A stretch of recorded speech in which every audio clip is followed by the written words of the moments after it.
Good morning, everyone.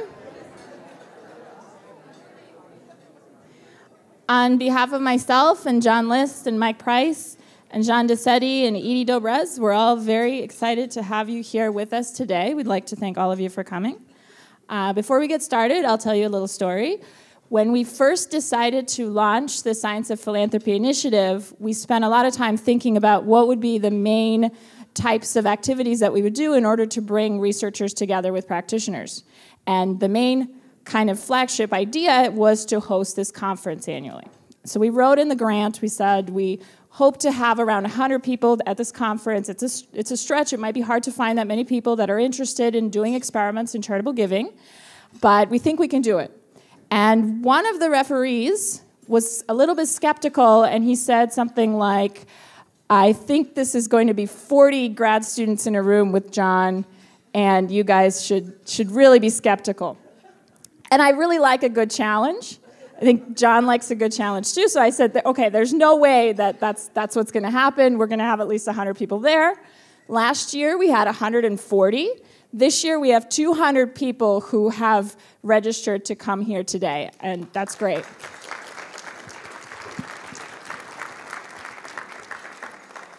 So what we're really trying to do is increase the size of the community that is doing research in this area. And one of the things that we've been doing is running a sub-award program. So we've given awards for faculty and graduate student research projects. I'm hoping many of you are here. If you could stand up if you've received an award from us. We have 16 faculty projects and 17 PhD awards represented. There's no way. Don't make me look bad. Please stand. Thank you very much to all of you for submitting these grants and for all the work that you're doing. This couldn't be possible without the Templeton Foundation, who has provided funding to us for the past several years. We are pleased to have Ayoko Fukui and Chris Stowski here with us, and I'd just like to do a round of applause for the Templeton Foundation and the work that they've been funding.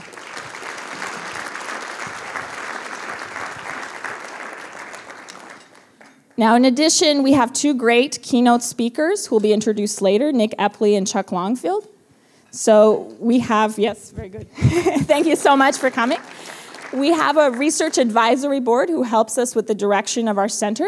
If you could also please stand, we have this year Jim Andrioni, Nick Epley, Ori Gnisi, Andreas Lange, Steve Levitt, Howard Nussbaum, Robert Slonim. Many people are, thank you very much. And Matthias Sutter.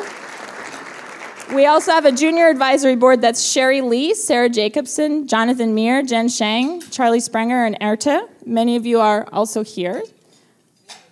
And maybe standing, thank you. All right.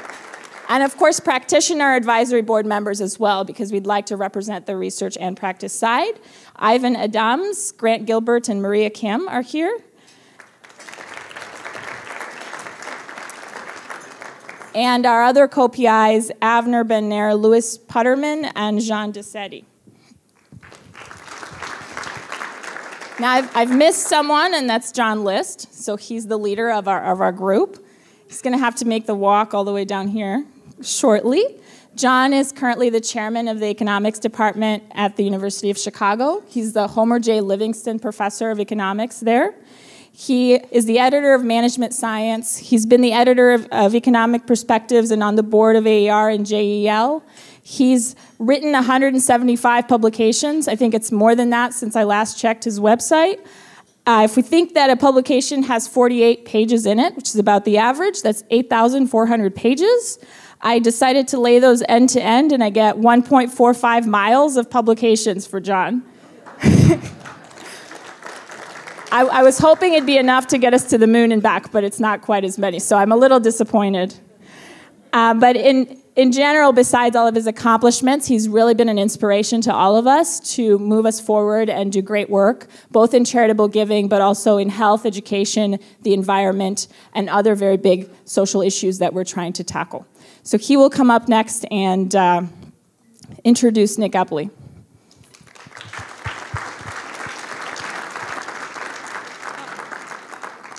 Oh, before, I almost forgot. And my great team of research assistants. That's mine, thank you. Is that That's your my, thank you very much. Thanks, Anya. Oh, I see Thanks, Anya. Thank you.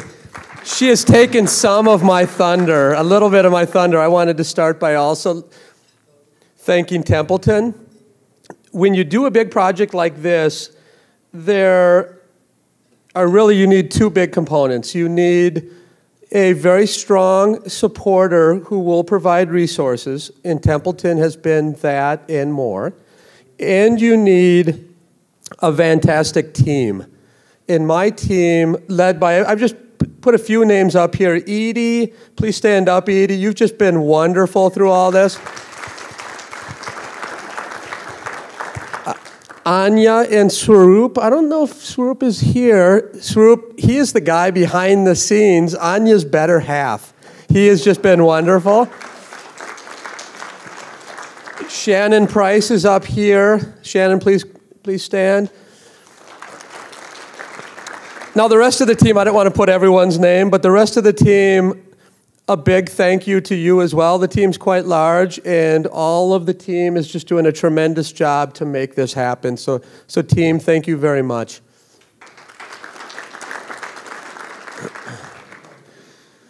Okay, so before I move to Nick, I want to talk for about 10 or 15 minutes about what can researchers give to philanthropy. And I want to start by thinking about this most recent shock. So what am I talking about with this most recent shock? Go ahead and get us set up. What do you think I'm thinking? What's been the biggest shock in philanthropy in the past 6 months? Ice Bucket Challenge. So let's start with the Ice Bucket Challenge. For those foreigners, I'm going to do the Ice Bucket Challenge myself. And we are going to choose somebody in the audience to dump the ice on top of my head. Who wants to do that chore? You three, come on up. Who raised your hand? Come on up.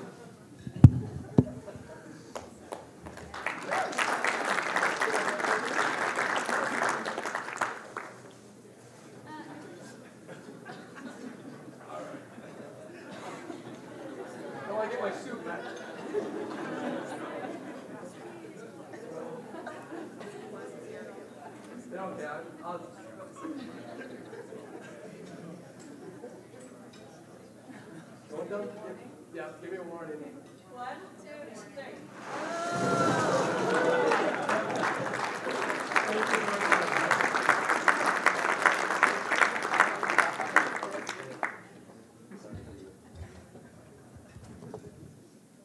Yeah, that is cold.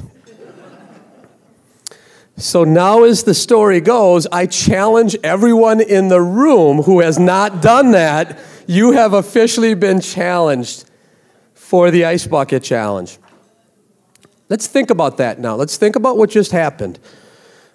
I want to talk about the measured success. Let's document with data how successful that has been.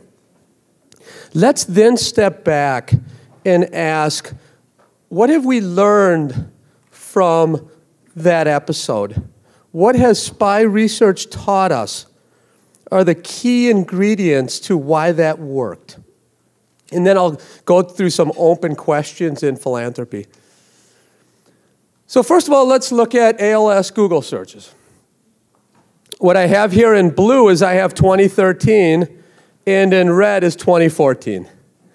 You can see the amazing interest in ALS right around mid-August. You have this huge spike. Look at ALS website traffic, up close to 8,000% during this time period. Let's look at Wikipedia article traffic. Same exact thing. Nearly 30,000 new articles just in this one time period. Now let's look at money, another good metric. We know now that awareness has gone out of the roof. What about money? This is 2009 to 2013 annual donations to ALS. You can see they've been doing really well. Really good job. You can see it's gone up nearly 100% from 2009 to 2013. That's August. That right there is August of 2014, and you can do some math. What happened? More giving in that month than the previous 5 years combined.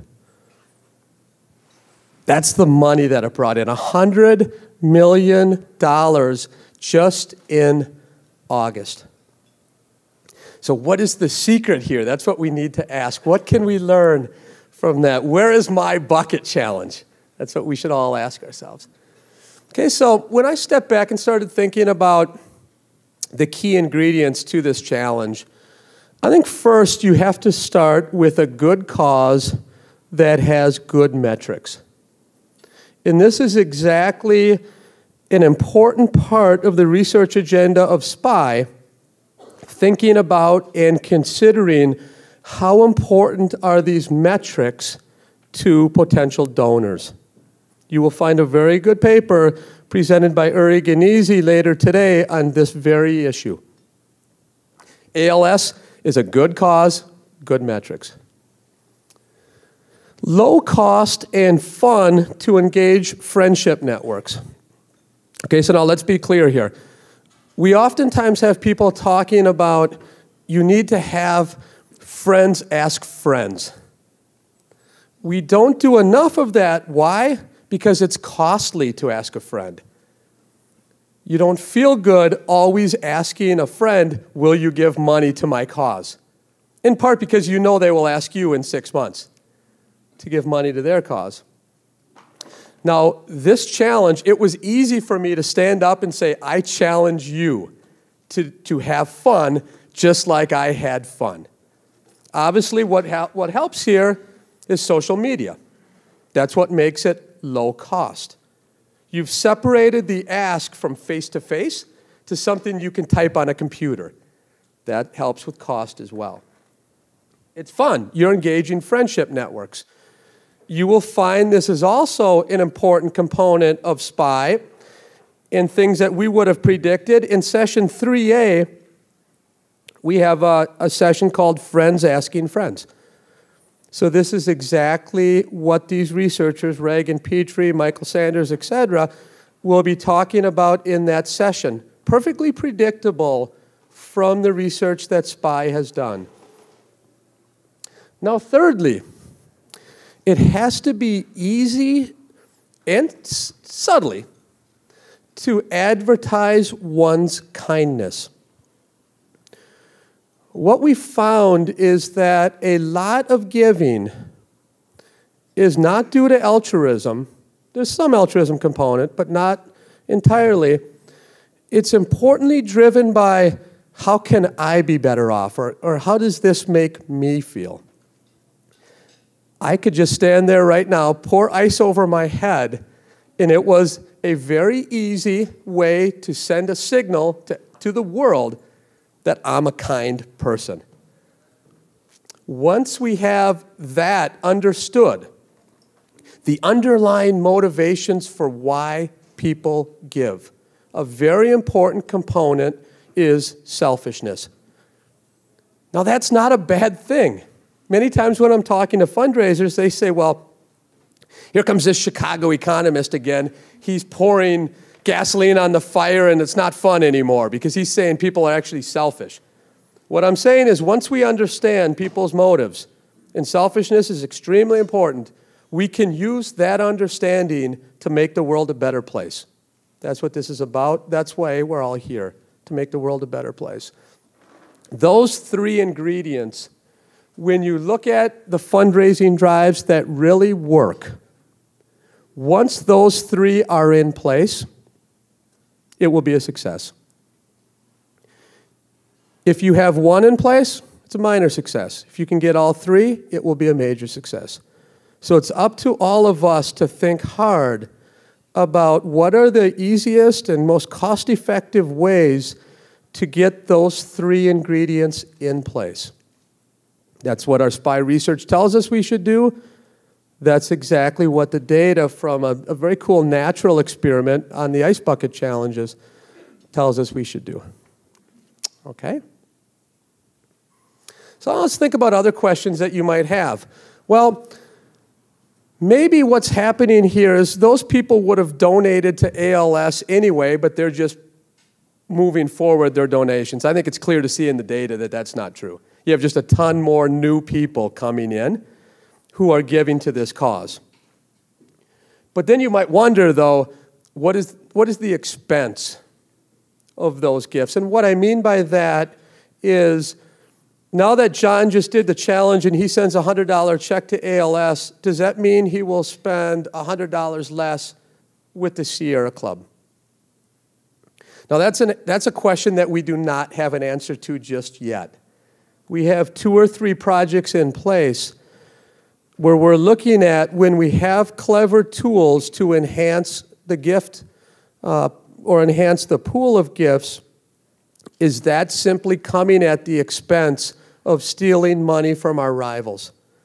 I think within a few years we will have a better answer for that question. Right now, I think it's fair to say the jury's still out on the degree of stealing and pie expansion.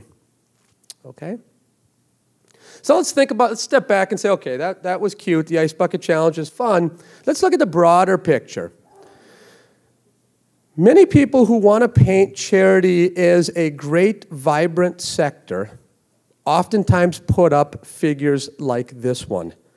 What I have here in red is total individual giving in real terms, indexed to 1971, from 71 to 2011. What you see is that total individual giving goes up more than 12-fold over this time period. And just as a comparison, I've overlaid the S&P 500 value.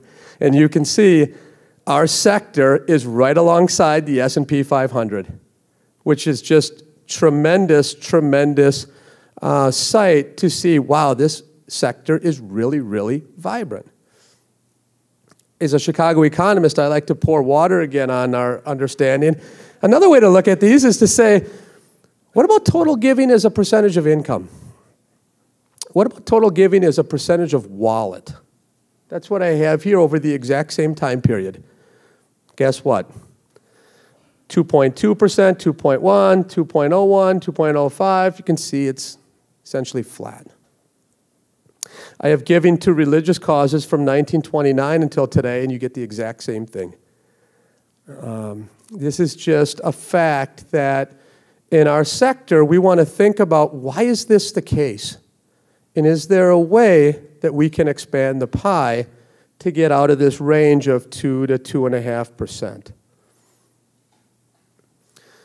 I think a big reason why we are within that range is that we have not used science to help our fundraising. We have relied more on rules of thumb and anecdotes rather than looking at the problem scientifically and using experimentation to answer our questions. Now, this is both on the demanders and the suppliers. Okay? As scientists, I do not think we have supplied the kind of information that practitioners need. Now, I think this has resulted, by and large, because we think about a fundraising drive solely to raise money. We don't think about our fundraising drives as a way to learn about what works and why. And I think over the next 2 days, you will find that there are very simple manipulations that are cost-free that you can use in your fundraising drives to not only raise more money, but also to learn about what works and why. I think we need to begin to step into the culture of each time we try something new, we will do it experimentally, and we will then learn about what our new behavioral modification is because of our change in treatment. Like, that needs to be our new culture. Okay? So I'm going to stop there and get yanked off the stage here so we can get to the real action. And the real action is this guy. So this is our keynote speaker today. When I first moved to Chicago, close to a decade ago, I moved to a city called Flossmoor. And I met this guy, and this guy and I coached our kids' baseball teams for a few years. So this is the guy I know. This is kind of the guy I know too. This is a Midwestern guy raised on a farm who actually brought that farm to the suburbs of Illinois. This is his backyard. So this is Nick in the back with one of his chickens. Now, I think I really have a special bond with Nick, in part because our rabbits just had fun together, so I think that makes us relatives of some sort. We both have a rabbit, and Nick put them together in his backyard of fun. This is the other Nick that I know. See, when you live on the south side, you take the train. And Nick happens to be the mayor of the train line. He's one of the kindest, most gentle souls that you'll ever meet. But for me, I've learned a lot on that train and just talking to Nick over the years. He's obviously an everyday person, but he's also a scientist at heart. When you talk to Nick about a problem, Nick and I were just talking about early childhood education a few moments ago, and each time I talk to Nick about really any topic, he gives you the sense that each of his sentences, you learn something fundamental that you have not thought about before.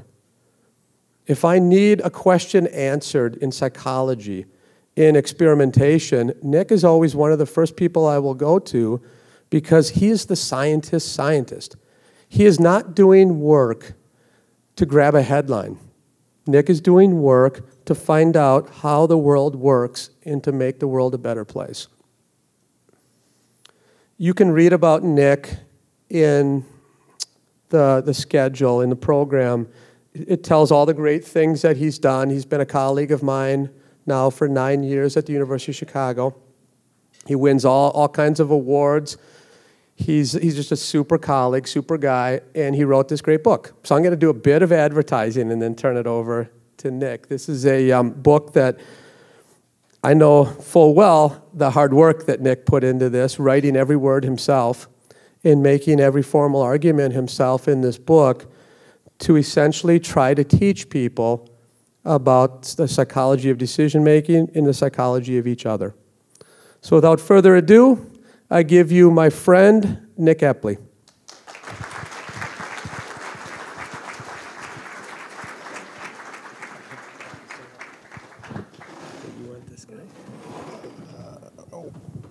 So that is the nicest thing I think I've ever heard an economist say by several orders of magnitude. Thank you so much, John. What an introduction. I am sad to report, though, at the beginning of our talk that our collaboration, at least on the rabbit front, so far has not been so successful, it turns out. So like many collaborations between psychologists and economists, it requires some persistence to get it to actually work out. The due date for the baby rabbits was Tuesday, and there were no rabbits in our rabbit hutch, so we will have to give the rabbits another shot. We think it was Theo's fault. I'm sure the List family thinks it was Alice's fault, our rabbit.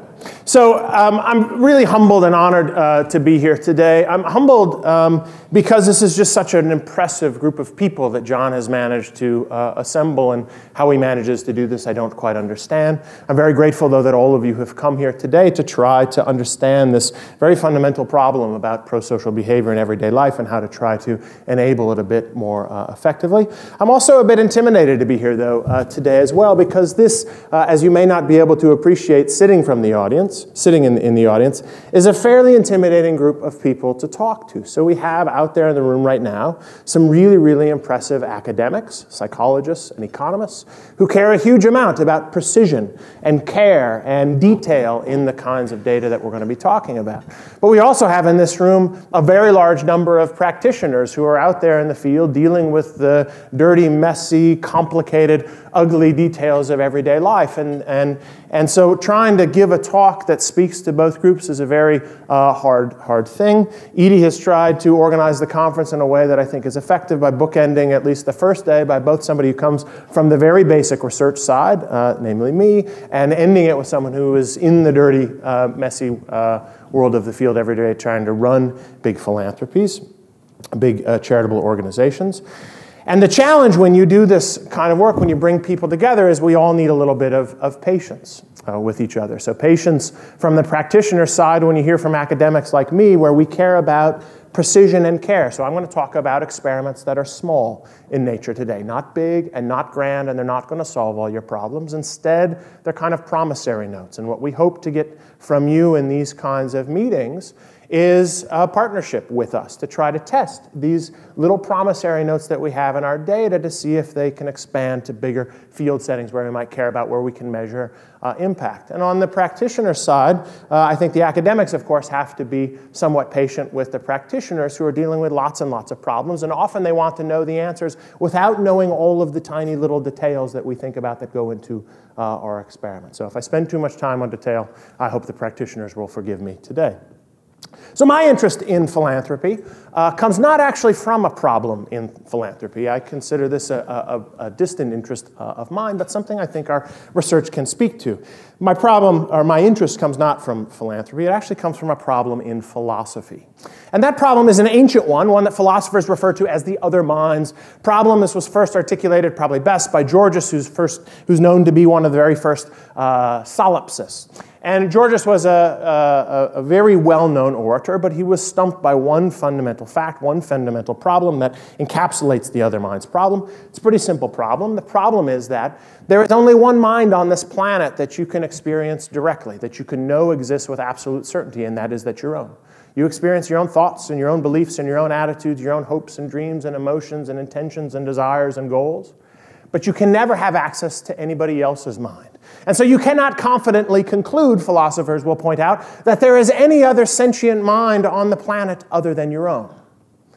Now, as with most problems in philosophy, this is really a problem only for philosophers. Nobody in this room has ever lost a moment of sleep wondering about this particular problem. Indeed, the thing that seems to make us special on this planet as human beings is the ability to get over this problem in the blink of an eye. Everybody in this room is an expert at overcoming the other mind's problem. We all make quick, rapid, instantaneous judgments about others' thoughts and their beliefs and their motives and their attitudes. We can make a judgment about somebody else's trustworthiness in 50 milliseconds or less. This is a stunning degree of sophistication at overcoming this problem. Our brain, indeed, seems to be uniquely equipped to overcome this problem. So if you look across the animal kingdom, our brain stands out for its relatively gigantic cerebral cortex. This is all this fat part here above your eyes. What is all of that cerebral cortex good for? Well, it's good for lots and lots of things, lots of the complicated analytical things that we do in our everyday lives. But what evolutionary biologists have argued that really seems to be special for is social stuff. Reasoning about other people. Living in large social networks requires a huge amount of neural horsepower, and our brains seem to reflect this. If you look across primate species, you see that the size of the neocortex is positively correlated with the size of the primate, the size of the social group a given primate inhabits. Here, human beings over here. We happen to be the most social of primates. We also have, relatively speaking, the largest neocortex. You even see experimental evidence of this. So if you house rhesus monkeys in social groups of varying sizes, you actually see their brain change shape, change size to accommodate the increased social cognitive demands. You even see our capacity as social cognition experts emerging very early in our kids' youth. So consider this experiment here that was conducted in one of the Max Planck Institutes in Berlin. This was an experiment that looked at mental acuity, essentially, IQ you might want to think of it as, in two broad different sets of problems. One set of problems were reasoning about physical objects. The other were reasoning about social kinds of objects. So this experiment was a rather effortful one, for at least by psychology standards. So what they did was they brought in 105 human 2-year-olds, imagine that calamity for a minute, and also compared the performance of those 105 2-year-olds with 106 full-grown chimpanzees, and just for good measure, rounded up 36 orangutans that I guess were doing nothing better, and so they might as well put them to work, and looked at their ability to reason about problems in two different domains. One was in the physical domain, and this included problems that involved objects, so things like the ability to track where a reward is placed under a cup, sort of a shell game. Or the ability to use a tool to solve a problem. Jane Goodall once believed that tool use was the thing that made our species really unique until she saw her chimpanzees that she was observing using tools to get termites out of a termite mound. And you can see that when reasoning about objects in the physical world, we don't see much of a difference here between the humans and our nearest primate relatives. They're pretty much neck and neck. But now consider these social problems over here. These are problems that require getting over the other mind's problem. These are problems that require reasoning about another mind. So they include capacities like the ability to track somebody's eye gaze to monitor what they're thinking about. Or the ability to infer somebody else's intention or motive in a way that allows you to predict their behavior and their goals, even when you can't see their hidden goals or desires. So for instance, if I come up and I reach for this glass of orange juice and I miss it, if you're standing in front of me, you'll know that I wanted a drink of water, and I just missed it. So you might, or that orange juice. So you might hand me that orange juice, right? Now you didn't really see my want. You didn't see my desire for thirst, but you inferred it nonetheless. If you do that in front of a human 2-year-old, a good percentage of them will give that glass to you. You do that in front of an adult chimpanzee, and they will do nothing for you, right? That, again, is involving some kind of sophisticated social cognition, reasoning about the mind of another person. Overcoming the other mind's problem seems to be no problem for us at all. We seem to be able to connect with the minds of others like this. It's the thing that makes us special. But what I want to suggest this morning, and what's been the focus of a lot of our research in recent years, is what we really think is a lingering version of this other mind's problem, more of a psychological version of the other mind's problem. And that has to do with the inherent gap, the true gap, between how we experience ourselves and how we experience others. And we think the research that we're doing can help to explain some fundamental problems that we see out there in everyday life, things that the practitioners in this room encounter on a day-to-day basis, cases where, in fact, it looks like we are failing the other mind's problem, cases where we seem to infer that other people may not, in fact, have much of a mind at all. These cases are often referred to as instances of dehumanization, cases where you treat another person as somehow lesser than me, myself, lesser than me, lesser in terms of mind in particular. The most dramatic cases of these come actually from historical examples. Now that we have a bit of vantage point and distance on them, we can see them more clearly. And these often come in instances of extreme prejudice where somebody else's mind is so distant or different from your own that you sometimes fail to recognize that there's a mind there at all. So this example here was the most amazing example I came across in the historical archives when I was putting together the book that John just mentioned. This man here is Standing Bear. Standing Bear was a Native American, a member of the Ponca tribe. They lived in northern Nebraska along the Niobrara River. As the United States expanded westward, we pushed the Native Americans off of their lands and pushed them into Indian reservations. Standing Bear and his tribe were pushed into Oklahoma, into the Indian reservation there. They then, in the middle of January, started the 600-mile walk to the reservation. This later came to be known as the Trail of Tears. On the walk to Oklahoma, Standing Bear lost his son, who, while his son was dying, he promised would take his bones back to the ancient burial grounds because they believe, according to their religious tradition, that if you did not were not buried with your ancestors, you would walk the afterlife alone. So from that point on, Standing Bear carried his son's bones around his neck in a sack, an amazing testament to the love this man had for his son. Continued all the way to Oklahoma. They lost about half of their tribespeople on that trip. After about a year, they lost about another half of their remaining tribespeople, and at that point, they decided they had to go back to Nebraska. They couldn't farm fields of rock. And so again in January, Standing Bear got together 28 of his tribespeople, and he started back. Stopped in Omaha at the Omaha Indian Reservation, and there he was welcomed with open arms by the Omaha Indians, but was welcomed with handcuffs by the U.S. government, who arrested Standing Bear and the 28 others who were with them, and demanded that the U.S. government send Standing Bear and his tribespeople back to Oklahoma. The man in charge of the forces there, as very unfortunately named General George Crook, who actually was a very honorable guy, but just had an unfortunate name. Crook decided that he could not follow these orders. He said, "I have been asked before to do the most inhumane things to the Indians, but here I'm asked to do something even worse." Now, he couldn't refuse his orders. He was a good military man. So what he did instead was he stalled. And he found a newspaper editor in Omaha who served as the translator, and what he encouraged Standing Bear to do was to sue the U.S. government. That is, to sue Crook himself as the U.S. government's representative. What was the suit that he encouraged Standing Bear to bring? A suit to be recognized as a human being, as a person. And so he did. So he sued the U.S. government to be recognized as a person, because up to this point, Native Americans had been considered property, mindless savages, essentially, too unsophisticated to live in complex social networks like ours, unable to feel, unable to think, not people who could live in modern society, and that's what allowed us to treat them as property. And so at the trial, the very first question Standing Bear was asked by the U.S. attorney was, how many men came with you to the courtroom today? Standing Bear's attorney objected to this line of questioning, and the U.S. attorney said, I just wanted to see if he could count.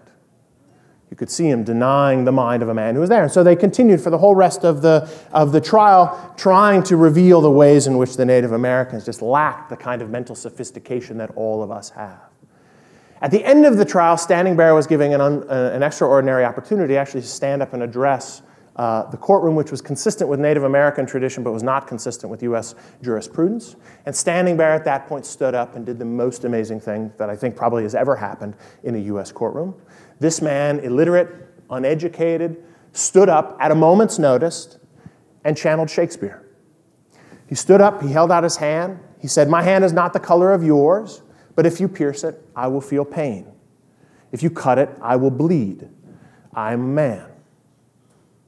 He was a man who had enough competence to lead several hundred people 600 miles in the dead of winter, who had enough compassion for his son to carry his bones around with him for months and months on end, who was standing in front of a crowd of people who couldn't see a mind standing right in front of their eyes.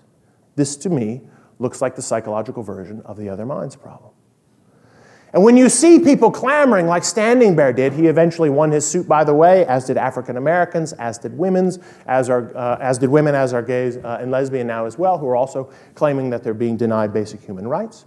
When you hear people clamoring for human rights out there in the world, it's not something about their body that they're clamoring for that needs to be recognized. Usually it's something about their mind, something about their rights for autonomy, to pursue things as they would like to love somebody as they would wish to have their feelings and their emotions and their intellect recognized. These are cases where people seem to deny them.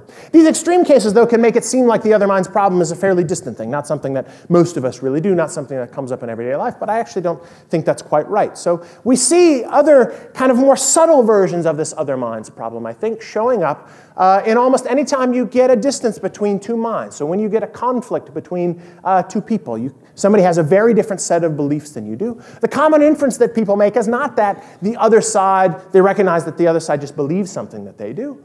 Instead, the common inference that we find in a lot of psychological research is to question whether the other side can actually think at all. Do they actually have the same kind of mental capacity that I do? And the finding that we get over and over again is for people to think that, I'm the one who's reasonable and rational. You can't really be dealt with. You're not so sensible. And we see this in politics, of course. Extreme divides lead us not just to question what the other side might be thinking, but actually to question whether the other side can think at all. And this, of course, happens on both the left and the right. Now, psychologically, I think it's easy to understand why we get these kinds of psychological gaps, why it's so easy for us to recognize our own thoughts and beliefs and attitudes and mental competence and emotions, and so hard for us to recognize others. Because after all, Georges was right. There's only one mind you experience directly, and that is your own. You can feel your own thoughts and beliefs and attitudes. You can feel your emotions, your pride and your shame and your guilt. And so when you think about how much do I have going on between my ears, it seems like a whole lot, right? Because you can feel all of it. You have direct experience with this. I think is a fact. You think is a guess. I can't feel your thoughts or beliefs or attitudes, and so when I go to infer them, sometimes we conclude, maybe you don't have much going on in there at all.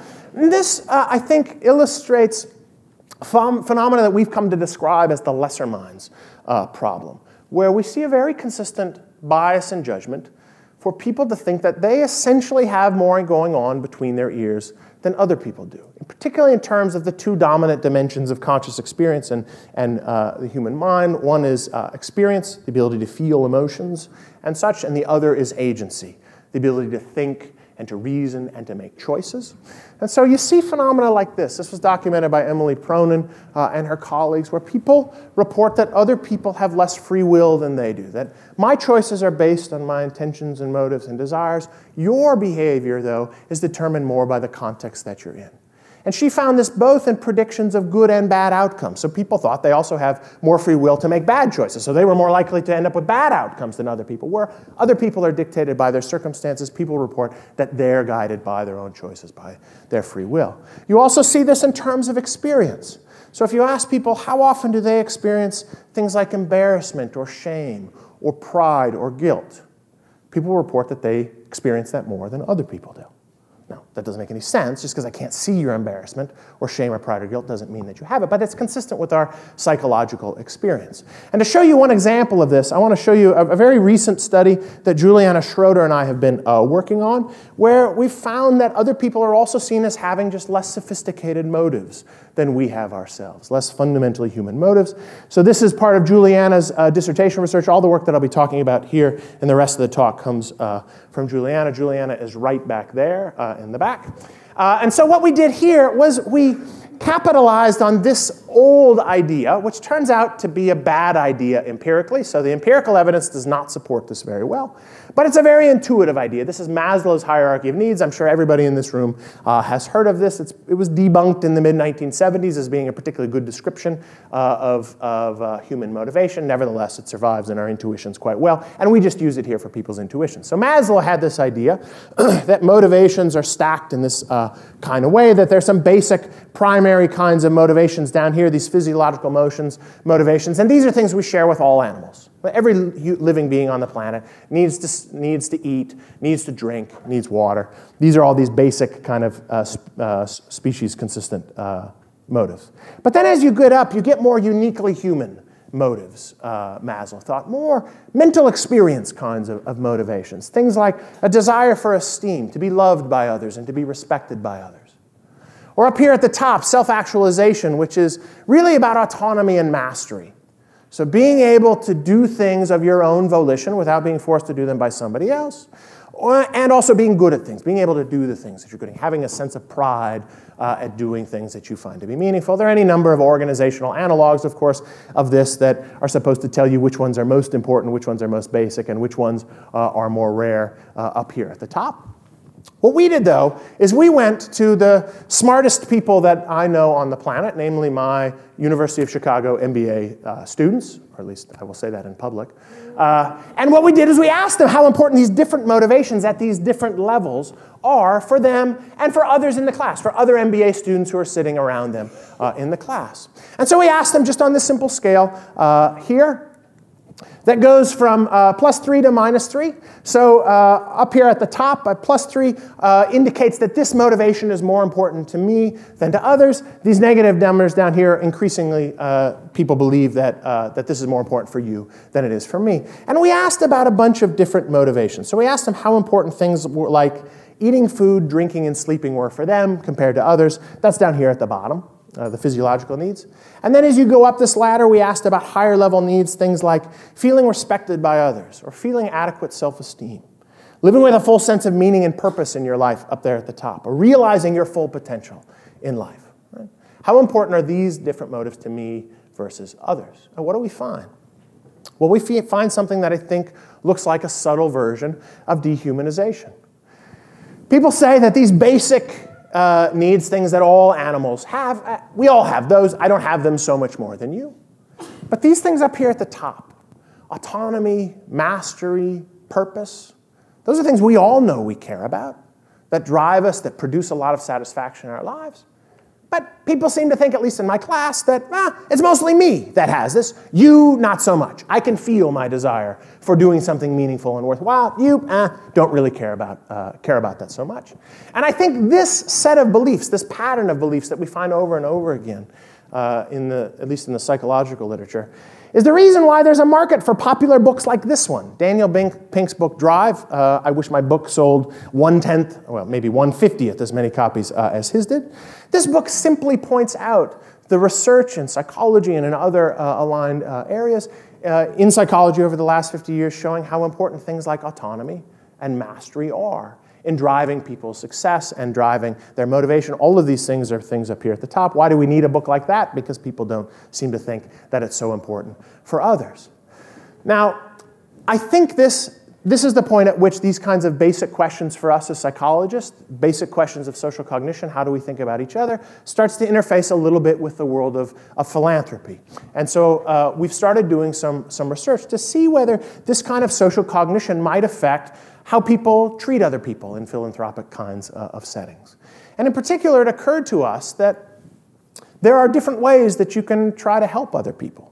And the way that you're probably going to interact or try to help with other people are ways that you think are likely to actually be effective for them. So you can think about charities, of course, coming in two very broad sorts of buckets. There are indirect charities that try to give aid or assistance of some kind that's seen to be valued by the people who are in need, versus more direct forms of giving, where you give money to somebody directly. You just give them cash to try to help them solve their problems. So we've been doing some work recently with Benevolent. A couple of the representatives are in this room. Emily and Megan, I think, are here today. Yep, are here today.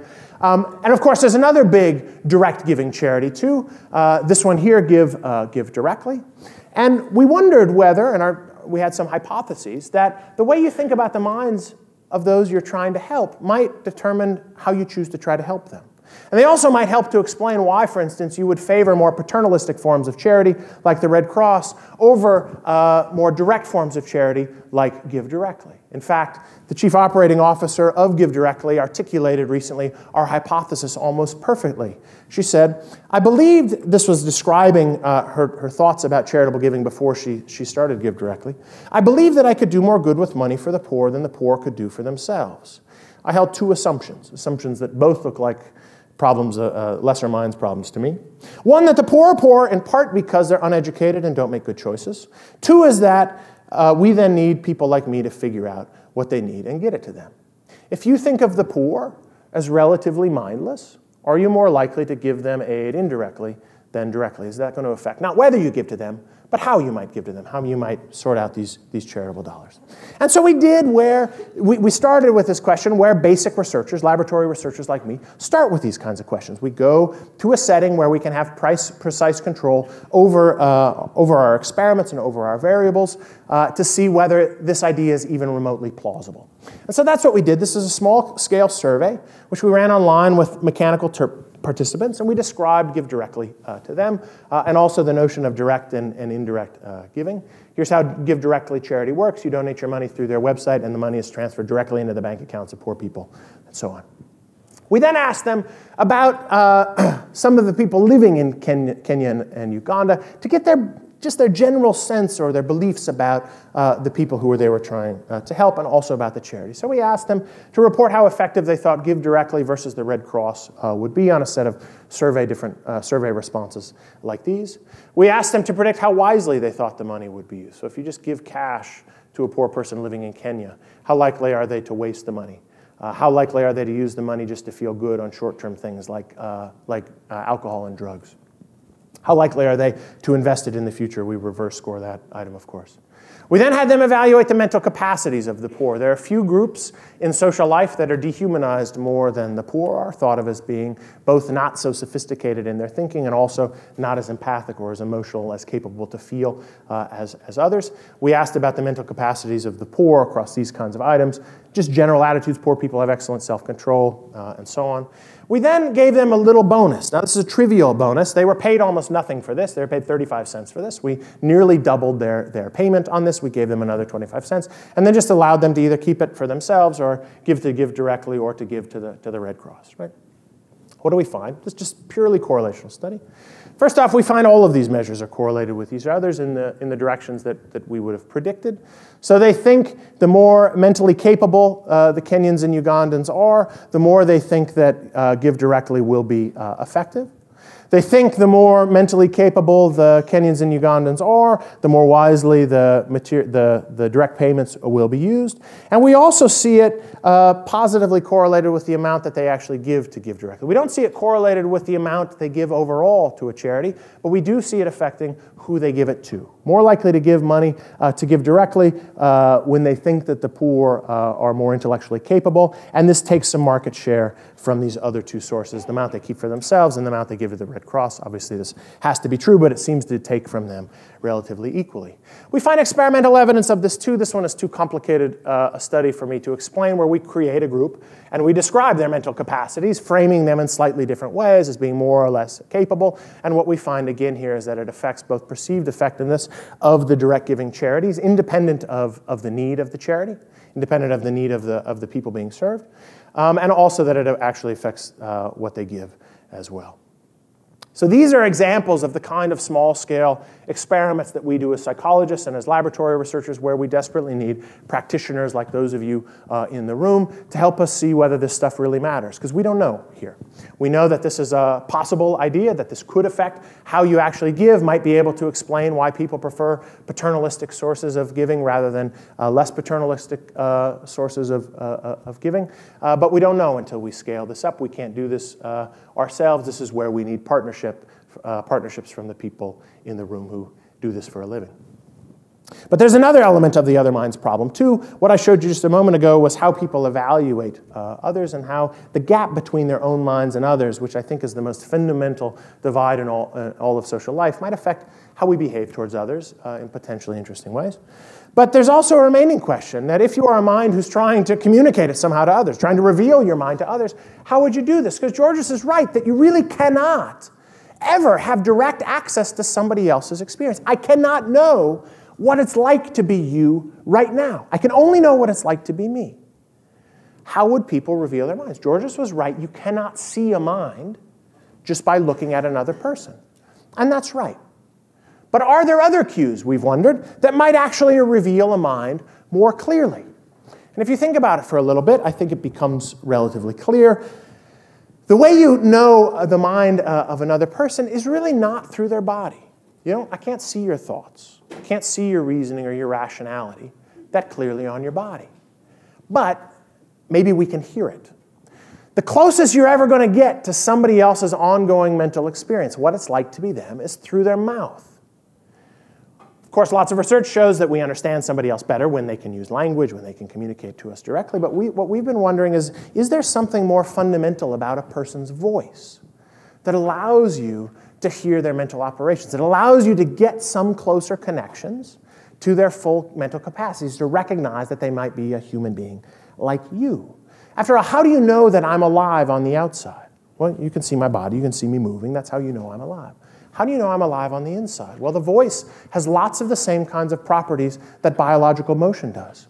It moves, right? There's pitch variance.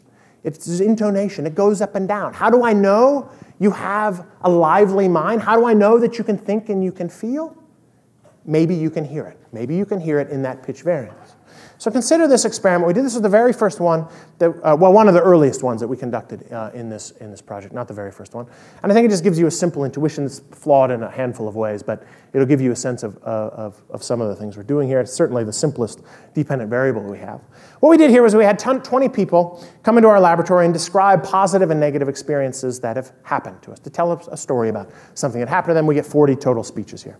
We then have 850 people just evaluate these people. And what they're asked to do, they're told that the speech could have been generated by a person, or the content of the speech could have been generated by a person, or could have been generated by a computer. Right? This is essentially a Turing test, a reverse Turing test. And what we asked them to do is just to say, was this speech, so was this an actor reading speech generated by a computer, or was this generated by a human being?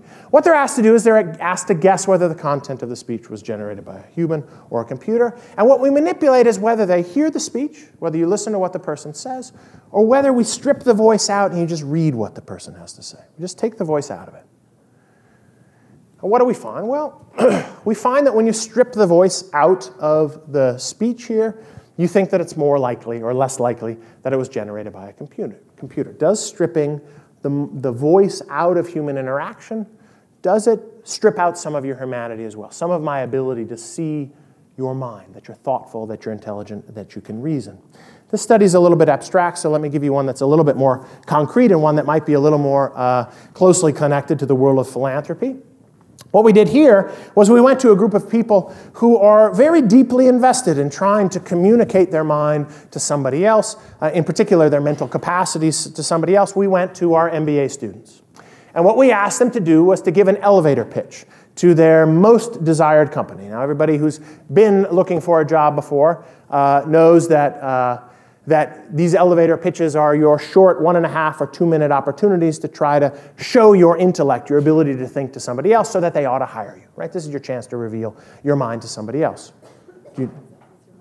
Something's up with my mic? Oh. Sounds fine to me. Okay. Yes, it is. That's right. I can't feel your experience. That's worse. I could also probably just yell. Could I not? All right. No, you can't yell. Okay. All right. Here we are with this. So I'm trying to communicate my mind to you, hopeful that you can hear me well. All right. So what we asked our MBA students to do was to give some elevator pitches to their most desired employer. And you can go online. These elevator pitches are not something that we just created. Lots of very smart people will tell you how to communicate your mind most clearly to others. You can buy books about how to do this more effectively.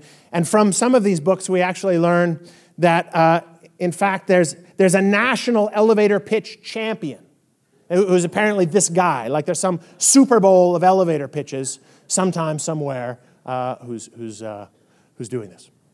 And that's the guy. So that's the guy who's the best. What we asked our MBA students to do was just to give their elevator pitches to hypothetical employers, in this case, their most desired employer. And what they did was they either spoke one, gave them a few minutes to prepare one, and then to speak one, or we gave them a chance to write one. Right? So they just wrote out a pitch. Then what we have people do is we have adults at our laboratory at the Museum of Science and Industry here in Chicago.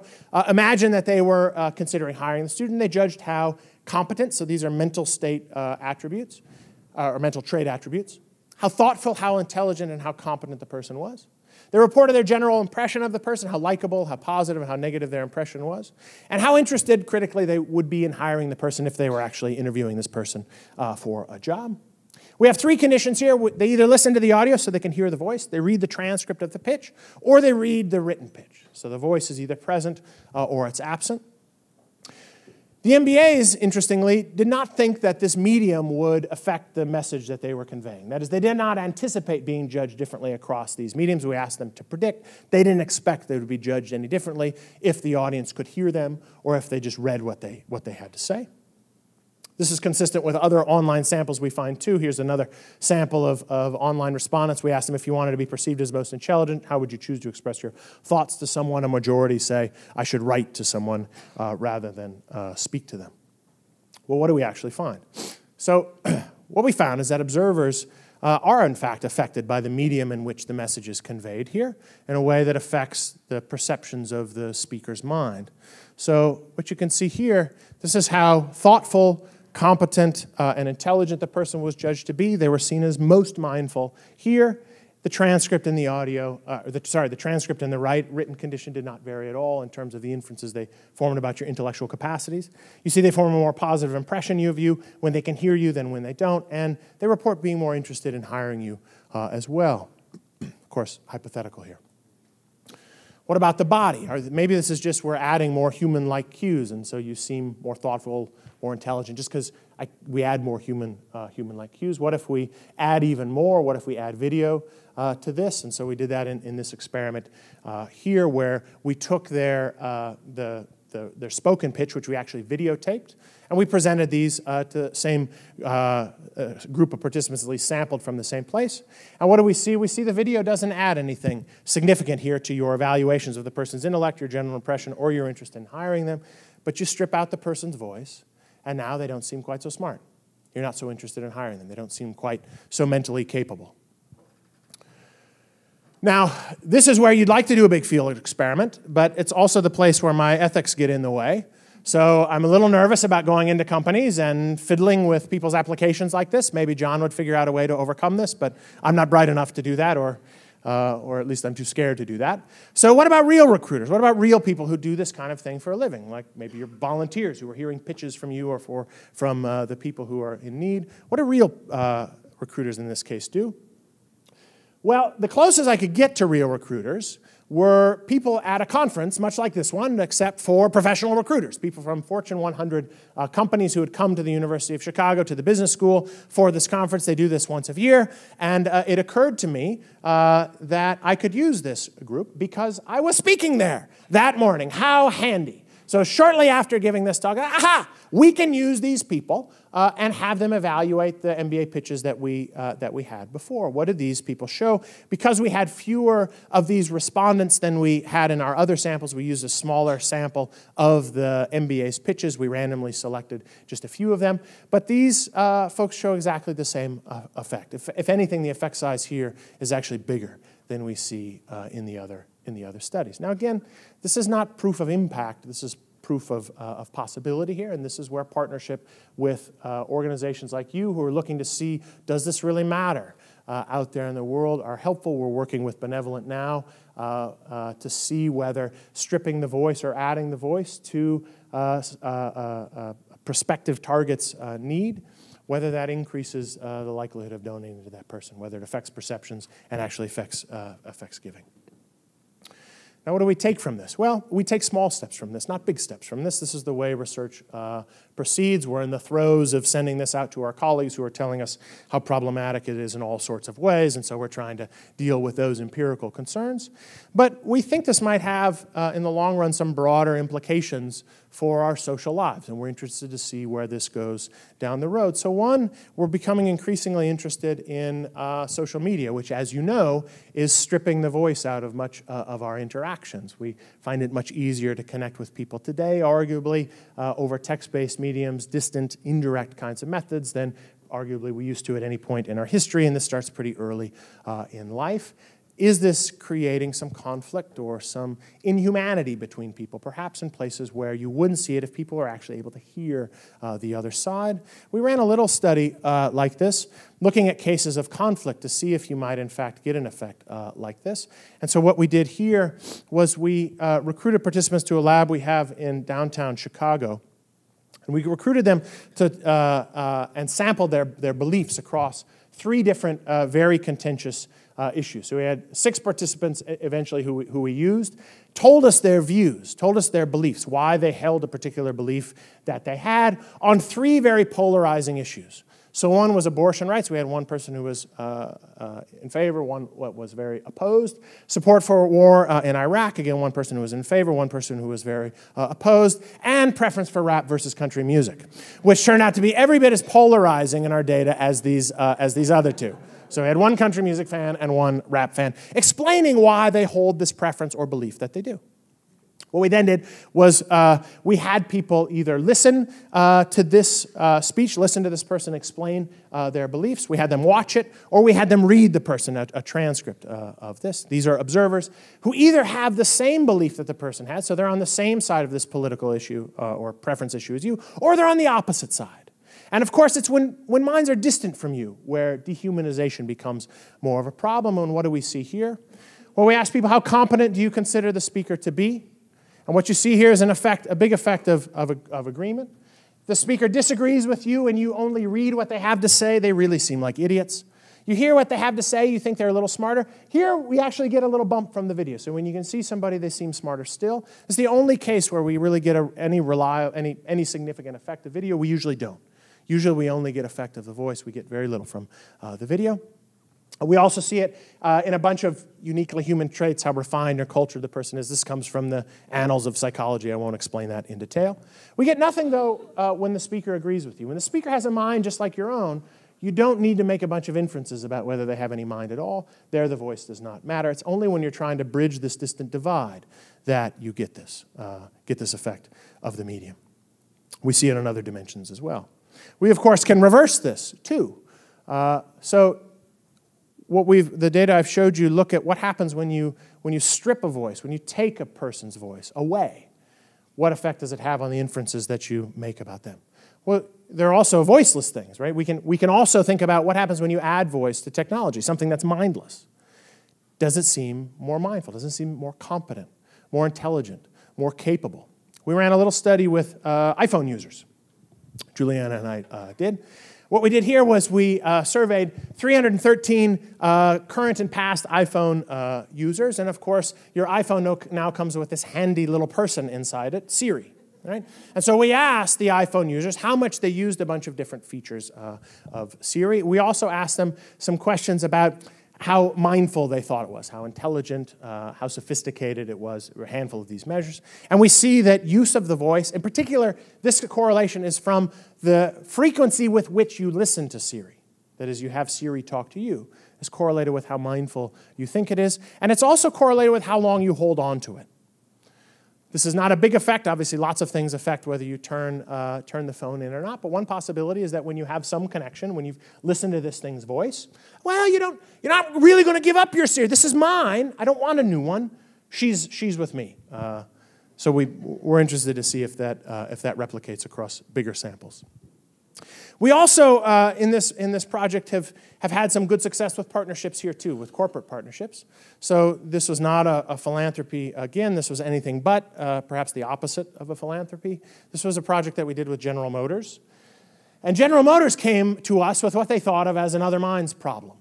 They have been developing, like all car companies have, very sophisticated technology that will allow your car to drive itself down the road. You've probably heard about Google's efforts in this regard. They've gotten a lot more PR than others have, but every major auto manufacturer is doing this. And they thought they had solved the engineering problems. What they hadn't solved were the psychological problems. How can you get people to turn over responsibility for their lives to the car? And might their thoughts about the competence of the car matter? So they gave us sadly, they did not give us an actual car like this, but they gave us a simulator that was realistic enough that when people got in a crash, some people fell out of the chair. It was rather disturbing for them.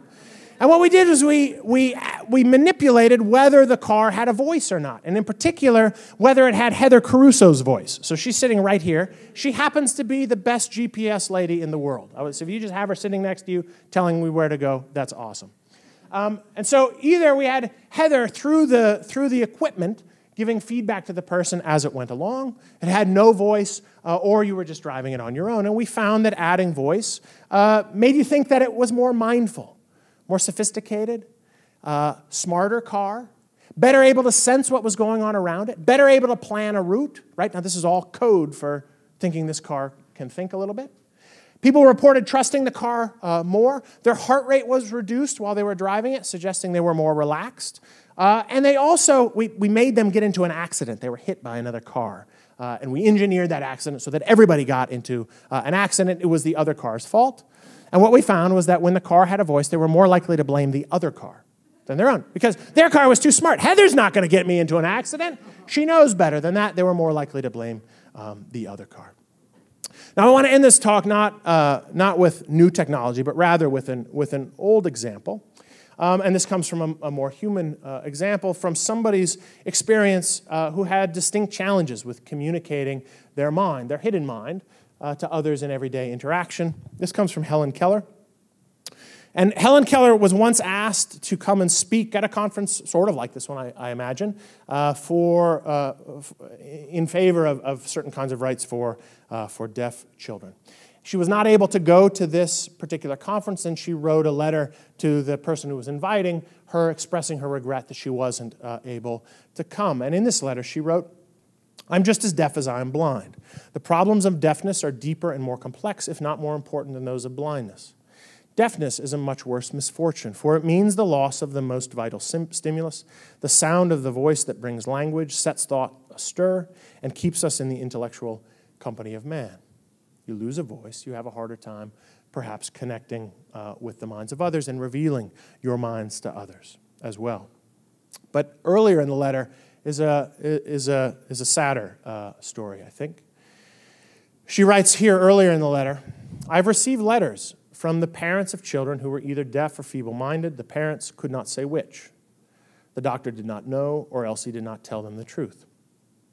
Now, it's rare that we speak of people being feeble-minded anymore, but I think every practitioner in the room knows and has had experience with people making inferences that the clients that you're dealing with may not be as capable as others. Although we may not talk about others as being feeble-minded anymore, you strip away their voice, their capacity to reveal their inner thoughts to others, and they seem perhaps at times not to have them.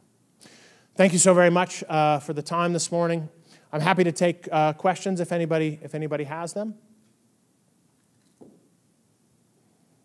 So we have a mic. If you want to raise your hand, we can.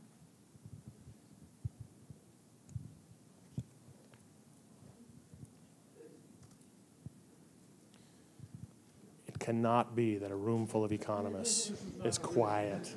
That cannot be true. I'm not sure there's a question, but one thing I've taken away from this is the fear that about backseat drivers. Everyone feels much more comfortable when they're driving. My impression is that everyone wants to drive because they're more comfortable when they're driving than when the other person's driving. And my wife does it, and we had this conversation just recently, that the fear is that they're not as good a driver as I am because I can't see them. I don't know what they're seeing. Do you see that car? It's slowing down. It's slowing down. Am I on the right path? Yeah, that's another version of the lesser minds problem. You're a better driver than others. I think there are lots of instantiations of this, and they happen for lots and lots of different reasons. But I think one of them comes from the inherent invisibility of others. If I can't connect with your need, with your desire, I may not choose to give to you, or help you, or trust you to do things like drive me around. But Heather, she sounds so good. Happy to let her do it. Yeah. Thanks. My name is Caroline Fines. That was a really interesting talk, thank you. It seemed an implication of what you're saying is that when organizations are trying to raise funds for work that benefits individuals, they would do better rather than just recounting in text the stories or words of those beneficiaries if they were to have audio or video of them. And this one can imagine is true. There's obviously an enormous transaction cost of doing that. So we know, for example, by analogy, with child sponsorship agencies, which I guess may have a different name in the US, I don't know, where families, you get a letter literally from the child that you sponsor. For obvious child protection reasons, those have to be mediated, and there's an enormous transaction cost. So I wonder that was my thought, and I wondered if you had anything to say about that, about the relative cost versus benefit of providing, video content from beneficiaries? So an academic's favorite and most honest answer is, I don't know. So I agree that that's an implication from our work. I think our more recent data suggests the importance of voice time in communicating at least intellect. How that affects giving exactly, we don't quite know yet. That's where we're going right now. But if you want to be seen as someone who's competent in leading an organization, say leading your charity, I think the voice is likely to matter for that. That's certainly closer to the data that we have.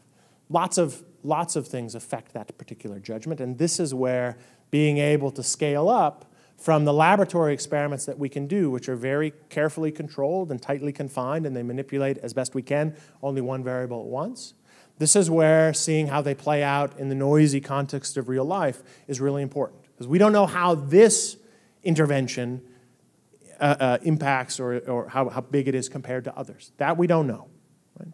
And so this is where these kinds of partnerships and the kinds of things that we're doing at this conference are most useful, because the practitioners who are out in the field and have infrastructure that we can use to scale these things up becomes hugely beneficial, because I don't know the answer to that until I see the data in your study.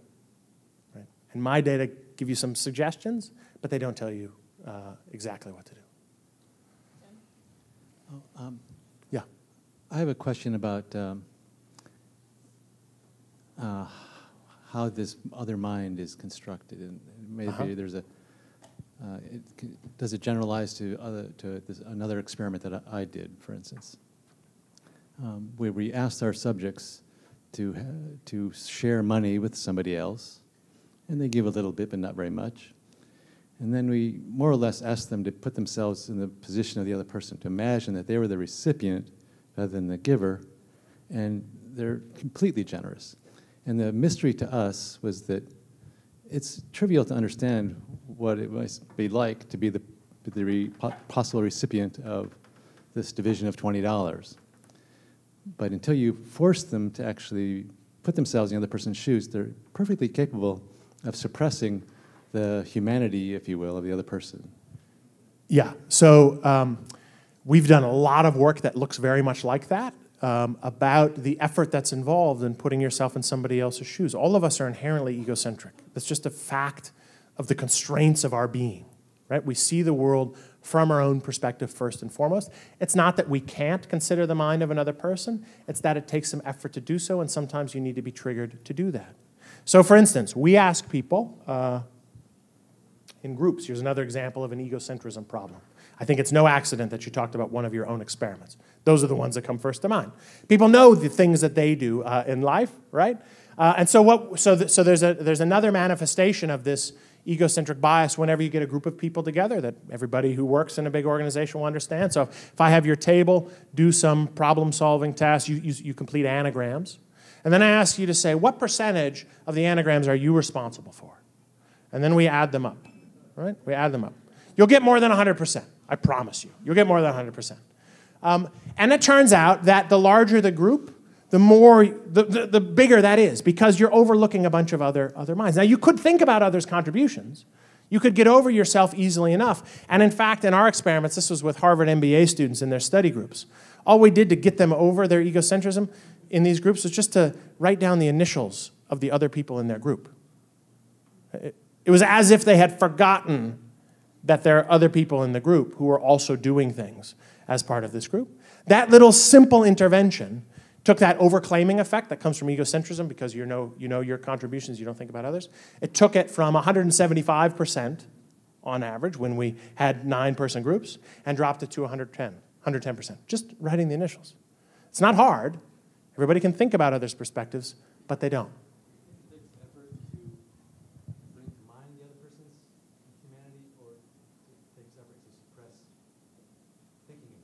To suppress one's own? That's a very good question, and I don't know that we have any data that would tell us. We know it's effortful, but I don't know that I would have to think about that more carefully. I may have a better answer for you in 10 minutes than I have right now. I probably can think of other data easily enough, but yeah. So he wondered whether the inherent ability we have getting over ourselves is a function of suppressing our own perspective on the world, or of putting ourselves in somebody else's shoes, the effort of looking into somebody else, right? Yeah.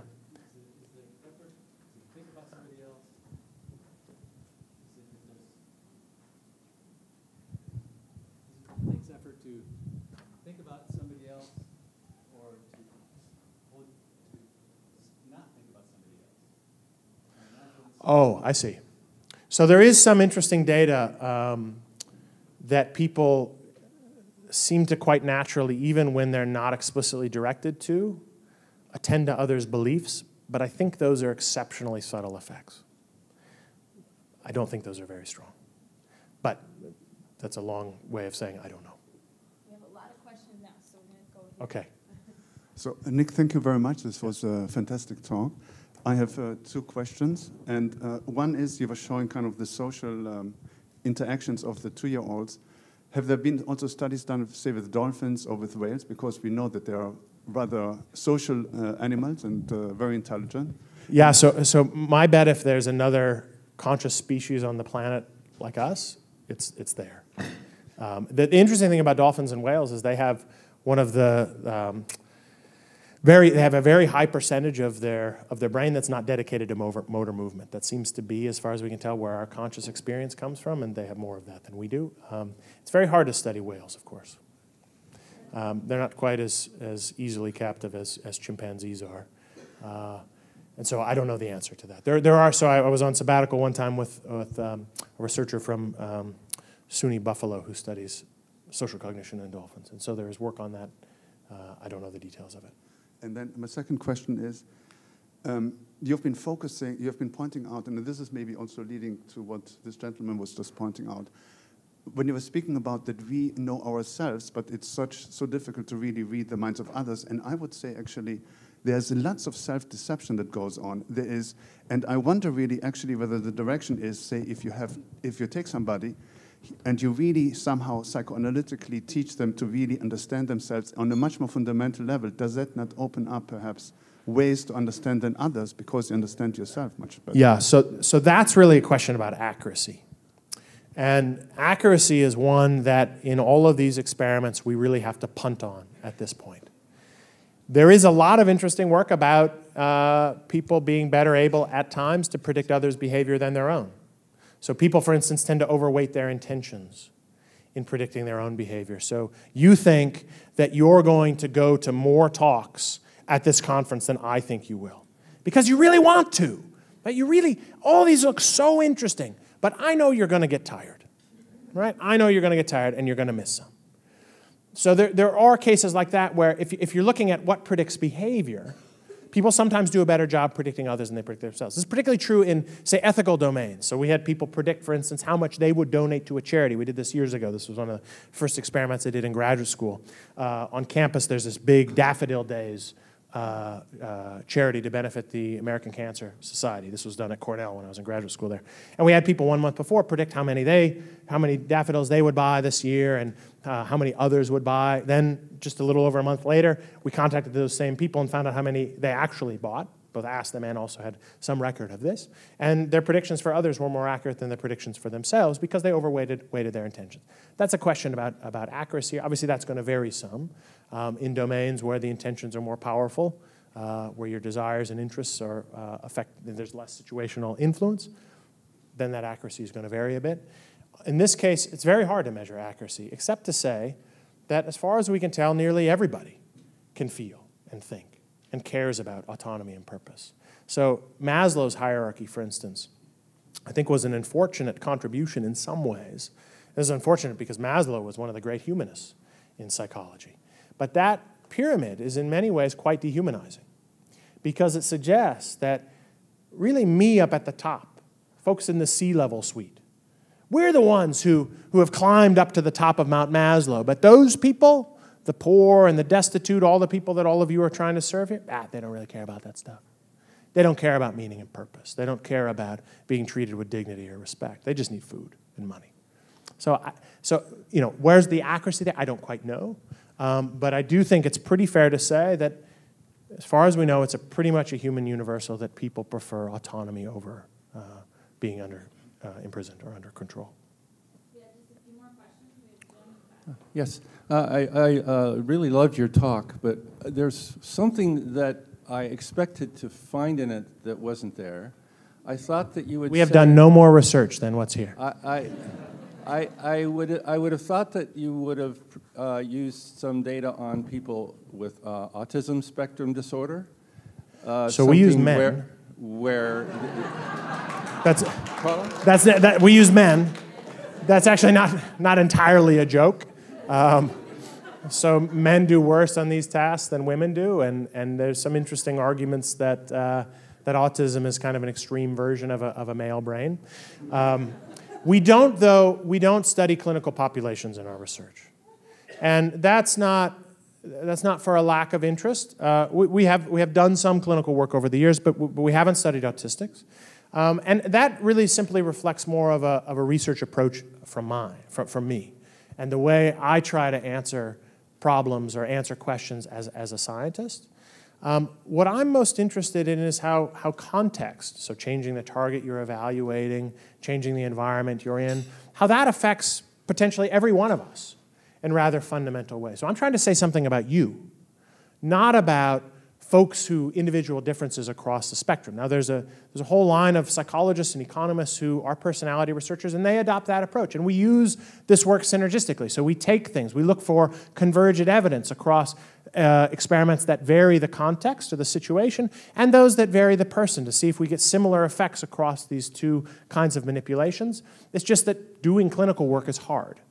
And you have to have lots of specialized facilities for that and have networks of people that you're connected to. And that's just not the approach that we take. That's all. It's just our specialty is in social psychology, and so that's just the approach we take. But I certainly, if you read my book, I talk quite a bit about autism in there. Yeah. Okay, we're done. All right, thank you all very much. I appreciate it.